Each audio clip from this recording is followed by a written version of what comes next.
Assalamu alaikum. I'm Dr. Jamil Abbas again with you, and we are going to see the ECG part 2, in which we are going to see the ECG paper and we will see the answer of different questions which are usually asked in the Viva, that why there is isoelectric line after the P wave, why the Q and S are downward, why the T wave is upward, and what are the causes of different deflections of the ECG. We will see in detail, and in the end, we will see. So before that, before going to the details, I would like to explain the few words about the ECG paper. Here is your ECG paper. Actually, this is a graph. This graph has got some heavy lines. This is your heavy lines, and these heavy lines, and you have got the minimum, this one, this smallest box where my arrow is moving, cursor is moving. This is your smallest box, and this is a large box. This is your large box, and each large box contains 5 small boxes: 1, 2, 3, 4, 5. Similarly, we have got 5 boxes upward: 1, 2, 3, 4, 5. So we have got different boxes over here. This is your 1, this is your 2 and 3, 4, 5. Similar the case with here: 1, 2, 3, 4, 5. These are the boxes here.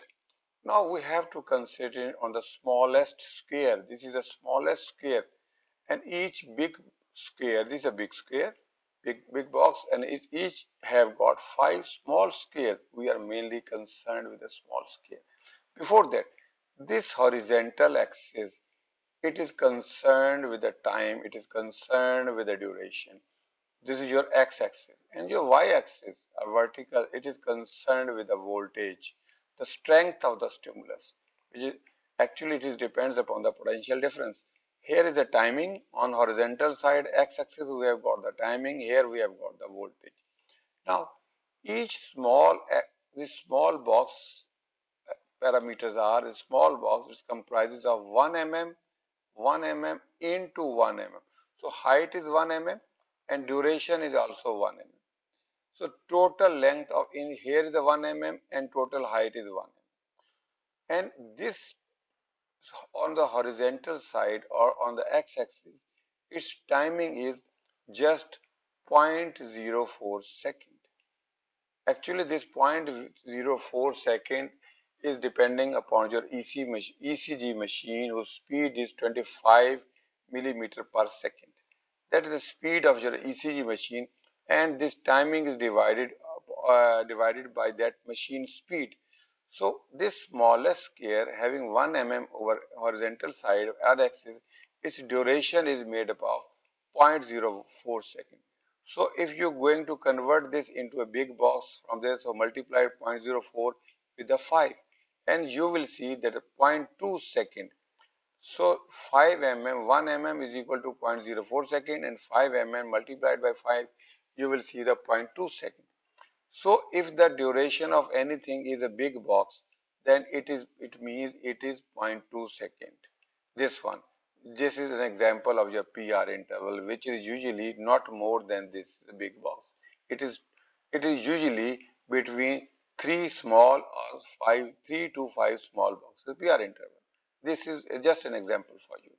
Now on the vertical axis, on the y-axis, you have got the voltage.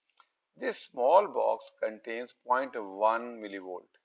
So this one, this 0.1, 0.2, 0.3, 0.4, 0.5. So here up to here you have got, from this point up to this point you have got 0.5 millivolt. This is 0.5, this is half of the millivolt. This one, if you add up with another big box, you will get total 1 millivolt. From here, from bottom to the top, 1 millivolt, and this is half of the millivolt. Again, 1 mm into 1 mm, timing 0.04 second, and voltage 0.1. You have to memorize these things. From this thing, you can calculate everything. So this was all about your ECG paper. Now we are going to see the answer of the different questions. Actually, this is a diagram which is made by me on the paper, then taking a pic, and I have converted this on this laptop. Actually, this is your normal ECG. A normal ECG, the vector analysis has been done over here. And we are going to compare it in the lead number 2. We usually use lead number 2. Actually, where practically when you are asking for a patient to do the ECG, you ask the laboratory technician make a long lead 2. Why the lead 2 is very important?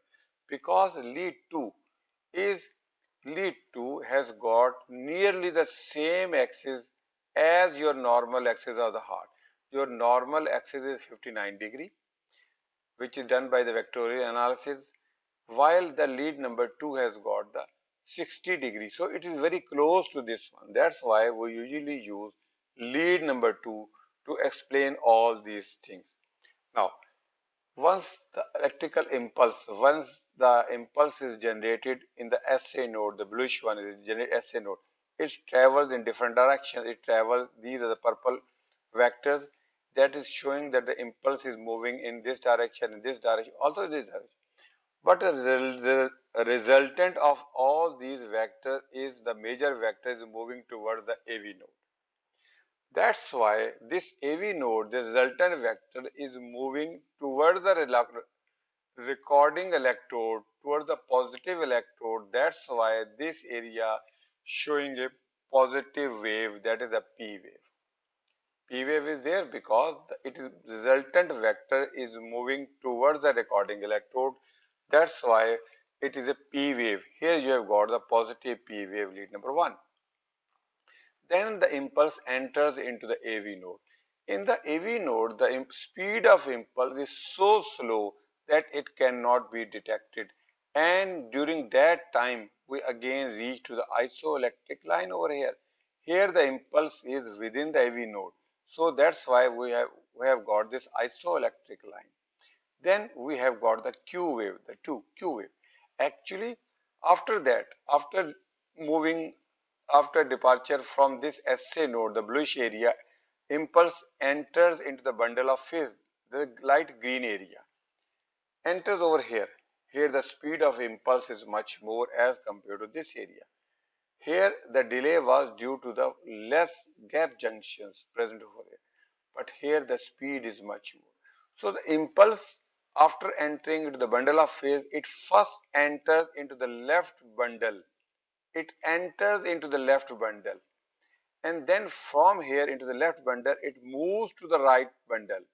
That's why for a very, very small period of time, for a brief period of time, the vector is moving away from the recording electrode. Here is your recording electrode.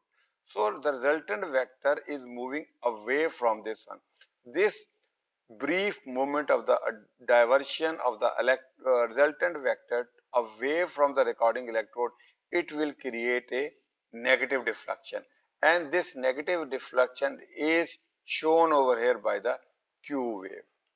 So this Q wave is due to the movement of the vector away from the recording electrode, because the impulse enters the left and then it moves to the right, then it moves both of them, right and left, both moves together downward. Actually they move in this way, but the resultant vector is moving directly downward towards the recording electrode. That's why it is immediately, this is your R wave. This R wave is showing the resultant vector which is moving towards your recording electrode. After that, once the impulse reaches over here, then it takes a turn over here, it takes a U-turn. And this area, the basal part of the heart, is last to be depolarized. This is the vector number 4. So the vector again, when this wave of depolarization again moving in this direction, stay over here, this direction, from here to this direction, then to this direction, then it takes a turn and moves to the basal portion of the heart. When it moves toward this portion, the vector is moving away from the recorded electrode. That's why we have got an S wave. We have got an S wave now. This is S wave is again a negative deflection. That is 4 number. Again, It is S wave is because your vector is moving away. Again, when all this has happened, when this S wave finishes, the point where it is going to touch the baseline, the isoelectric line, this point is known as the J point or junctional point. It is a junctional point because now all the heart has been depolarized. Now whole of the heart has been depolarized. That's why we have got, when the whole heart has been depolarized, there will be no current, and you have got the isoelectric line. This isoelectric line, the ST segment, we will see the importance of this ST segment later on. Here both ventricles are completely depolarized and there is no current, no vector, and we are moving on the isoelectric line. Then we have got the T wave. This is your T wave which is in the upward direction. Now we have to see why the T wave is in upward direction. We have to see another diagram. This is a self-made diagram. You have to ignore my writing, but I have to do by myself. Why the T wave is upward? Although the T wave should be downward because T wave represents the ventricular repolarization. This T wave represents the ventricular repolarization. It should be in this direction, but the T wave is in the upward direction. What is the myth? Now, this is the reason. Although this is a theory, this is a theoretical reason we have seen over here. Why it has become upward? This is your again lead number 2. This is negative and this is the positive electrode. This is the myocardial muscle. This is the ventricular musculature, thick ventricular musculature. And there are 3 parts. If you draw this outward, you have got 3 parts of this musculature. This is the innermost part, which is known as the epicardium. Sorry, this is the endocardium. The innermost part is known as the endocardium. Then this is your, here is your blue dots. These are the myocardial cells, myocardium. And here, last one is the epicardium, which is the blood supply. Blood supply is on this area. Heart is coronary blood vessels, they are flowing or they are moving in this area, the epicardium. Now, the wave of depolarization, the wave of positivity is moves from this direction to this direction. So, when the wave of positivity is moving to this direction, while I was again repeating that your T wave is a repolarization. Now what happens? The repolarization, instead of starting from this portion to this portion, the wave of repolarization starts from this area, from the epicardium and moves towards the endocardium. Here is shown by the diagram. That is the wave of negativity is moving, the repolarization is the wave of negativity is moving from epicardium through myocardium to the endocardium. So there is a negative vector is generated over here, and this wave of negativity, this vector is moving towards the negative electrode. That's why when the negativity is moving towards the negative electrode, there will be a positive wave, there will be a positive deflection. Now there is a theory why this repolarization moves in the opposite direction. Actually, I have written here the last part of the ventricular muscle to be depolarized is epicardium. So this area is the last part to be depolarized. But this epicardium is the first part to be repolarized. Repolarized starts from here. Why? Because when the ventricle, when they are going to contract, when they are going to compress, this area receives a good supply because vessels are present over here. This area receives less blood supply. So ionic changes are the movements of ions moving in and out, the potassium leaking out, the repolarization. This is easy over here as compared to this area. So this area receives good supply as compared to this area. So the repolarization starts from this area and this wave of repolarization moves in this direction and up to this negative electrode. So when the negativity wave moves towards the negative electrode, again there will be a positive deflection. So this was all about the brief why the waves are upward, downward, and all these things which are usually asked in the YY and written theory. In the next, the part 3, we will see the different things regarding ECG, We will see how you can calculate the heart rate. We will see how you can detect the cardiac axis, how you come to know about the axis, and what are the signs of ischemia. You will see all these things in our part 3. Thank you very much.